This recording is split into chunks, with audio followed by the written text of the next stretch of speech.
दोस्तों तैयार हो जाइए, क्योंकि आज जो खबर हम आपको बताने जा रहे हैं वह सिर्फ एक खबर नहीं, ये डिजिटल दुनिया में छिड़ चुकी एक ऐसी महायुद्ध की शुरुआत है जिसका असर आने वाले कई दशकों तक महसूस किया जाएगा।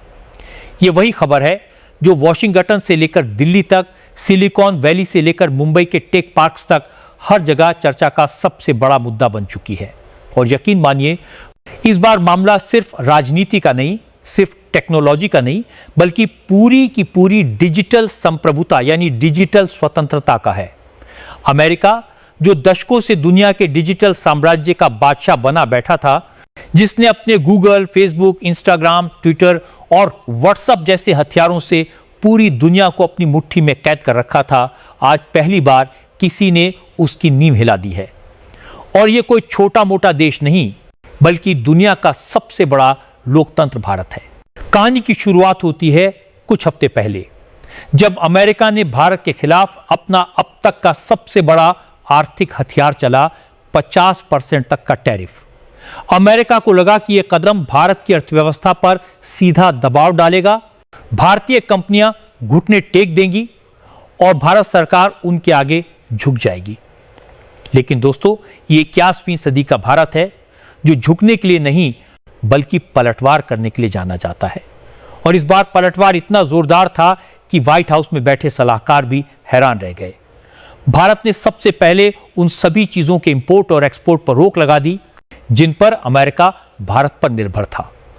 नतीजा यह हुआ कि अमेरिका की सप्लाई चेन में भूचाल आ गया। उनके बड़े बड़े उद्योगपतियों और कारोबारियों के चेहरे पीले पड़ गए और वहां की मीडिया में यह हेडलाइन बनने लगी, इंडिया स्ट्राइक्स बैक। लेकिन असली खेल तो इसके बाद शुरू हुआ। दोस्तों, यह तो सिर्फ झड़प थी। असली युद्ध का ऐलान तो तब हुआ जब भारत ने डिजिटल मोर्चे पर हमला बोल दिया।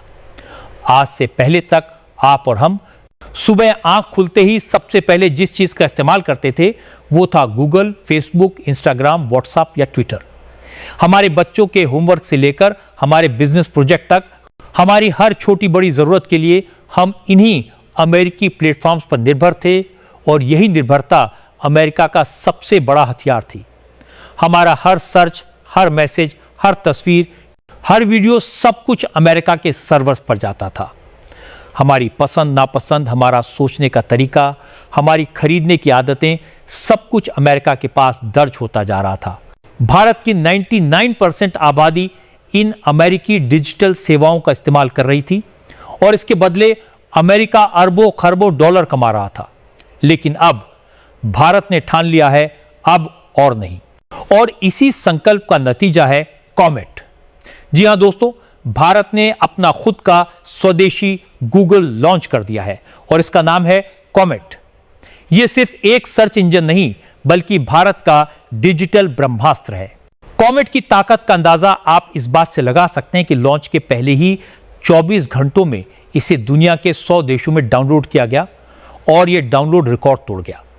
जैसे ही इसकी खबर फैली, सिलिकॉन वैली में आपात बैठकें होने लगीं, अमेरिकी टेक कंपनियों के शेयर गिरने लगे और अमेरिका के टेक जर्नलिस्ट ने खुलकर कहना शुरू कर दिया कि गूगल की बादशाहत खतरे में है। कॉमेट में वो सारी खूबियां हैं जो किसी भी आधुनिक सर्च इंजन में होनी चाहिए, बल्कि उससे भी ज्यादा सबसे पहली और सबसे बड़ी बात, आपका डेटा अब भारत में रहेगा। न चोरी, न जासूसी, न सेंसरशिप। जो कुछ आप कॉमेट पर सर्च करेंगे उसका रिकॉर्ड सिर्फ भारत के सर्वर पर होगा और उस तक पहुंच सिर्फ अधिकृत भारतीय अधिकारियों को ही होगी। दूसरी बड़ी खासियत, ये 23 से ज्यादा भारतीय भाषाओं में उपलब्ध है। अब इंटरनेट सिर्फ अंग्रेजी जानने वालों का अधिकार नहीं, बल्कि हर भारतीय अपनी भाषा में इसे इस्तेमाल कर सकेगा। तीसरी और सबसे खतरनाक ताकत, कॉमेट पूरी तरह एआई यानी आर्टिफिशियल इंटेलिजेंस से लैस है। यह आपकी पसंद नापसंद को सीखेगा, आपके लिए खुद से कंटेंट ढूंढेगा और आपको ऑडियो वीडियो के जरिए उसी भाषा में जवाब देगा जिसमें आप चाहेंगे। सोचिए, आप अपनी मातृभाषा में बोलकर कोई सवाल पूछते हैं और कॉमेट आपको उसी भाषा में जवाब दे देता है, वो भी सिर्फ टेक्स्ट नहीं, बल्कि ऑडियो और वीडियो में। यह सुविधा आज तक गूगल भी इस स्तर पर नहीं दे पाया है। और तो और कॉमेट आपकी इंटरनेट डेटा खपत को भी कम करेगा, यानी आपका 1 GB डेटा पहले से ज्यादा चलेगा, जिससे गरीब से गरीब यूजर भी लंबे समय तक इंटरनेट का फायदा उठा सकेगा। यह कदम सिर्फ तकनीकी नहीं बल्कि कूटनीतिक भी है। ऐसा कदम पहले चीन ने उठाया था जब उसने गूगल, यूट्यूब और फेसबुक को अपने देश में बैन कर दिया और अपने प्लेटफॉर्म्स लॉन्च किए। वजह थी डेटा सुरक्षा और अमेरिकी जासूसी से बचाव। अब भारत ने भी उसी राह पर कदम रखा है, लेकिन अपने तरीके से। भारत सिर्फ अपने देश में ही नहीं बल्कि वैश्विक बाजार में भी कॉमेट को पेश कर रहा है। शुरुआती चरण में इसे 32 देशों में लॉन्च किया जाएगा, जिनमें ऑस्ट्रेलिया, इंडोनेशिया, अरब देशों के साथ कई अफ्रीकी देश शामिल हैं। अमेरिका पर इसका आर्थिक असर भी बहुत बड़ा होगा। गूगल, इंस्टाग्राम, व्हाट्सएप और ट्विटर के सबसे ज्यादा यूजर भारत में हैं। अगर भारत एक दिन के लिए भी इन सेवाओं को बंद कर दे तो अमेरिका को अरबों डॉलर का नुकसान होगा, और अगर कॉमेट ने इनकी जगह ले ली तो यह नुकसान रोज का हो जाएगा। लेकिन दोस्तों, कॉमेट सिर्फ शुरुआत है। भारत जल्द ही ट्विटर, इंस्टाग्राम और व्हाट्सएप जैसे ऐप्स के भी भारतीय वर्जन लॉन्च करने की तैयारी में है। यानी आने वाले वक्त में हमारा हर मैसेज, हर फोटो, हर वीडियो भारत के सर्वर पर रहेगा और भारत के कंट्रोल में रहेगा। और यही वजह है कि अमेरिका की नींद उड़ चुकी है। खबर है कि अमेरिकी राष्ट्रपति डोनाल्ड ट्रंप ने पीएम नरेंद्र मोदी को अमेरिका आने का न्योता दिया है ताकि इस पूरे विवाद को बातचीत से सुलझाया जा सके।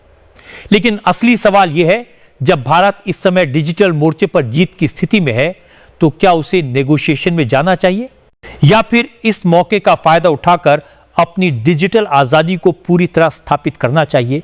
तो दोस्तों, इस पूरी कहानी का निष्कर्ष किसी साधारण घटना का अंत नहीं बल्कि एक ऐतिहासिक मोड़ का आगाज है।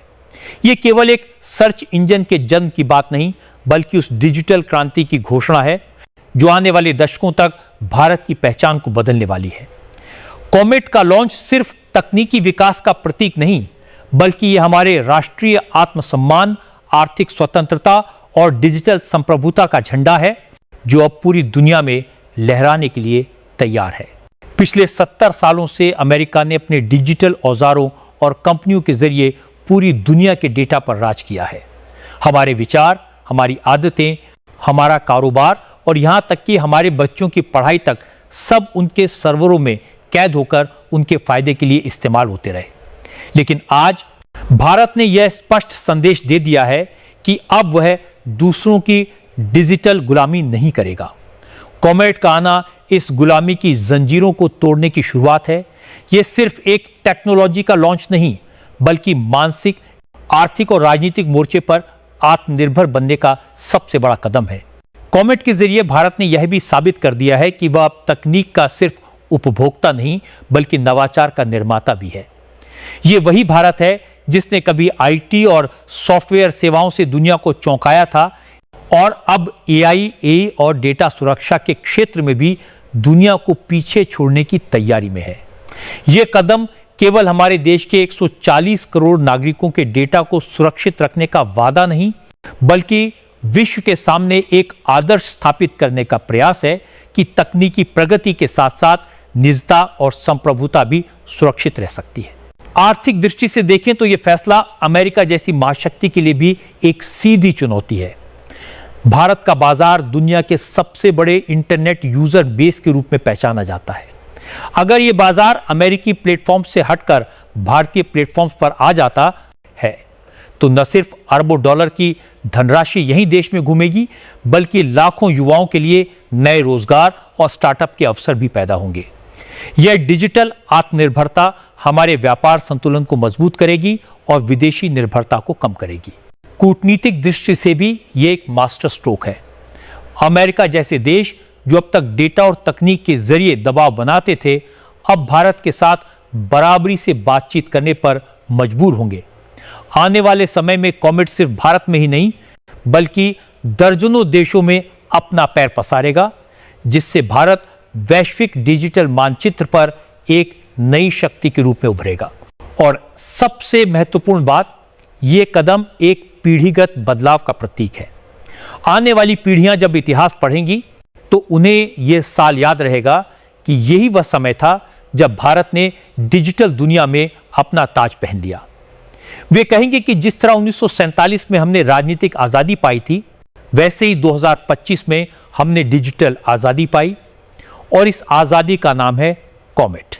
यह सिर्फ एक ऐप नहीं, यह भारत की डिजिटल स्वतंत्रता का बिगुल है। यह आत्मनिर्भर भारत का डिजिटल स्वरूप है। यह उस युग की शुरुआत है जब भारत सिर्फ दुनिया की तकनीक का हिस्सा नहीं रहेगा, बल्कि उसका नेतृत्व करेगा। कॉमेट आने वाले कल का वह सूरज है जिसकी किरणें दुनिया भर के देशों को प्रेरणा देंगी कि तकनीक की असली ताकत अपने देश और अपने लोगों के हित में इस्तेमाल की जाए।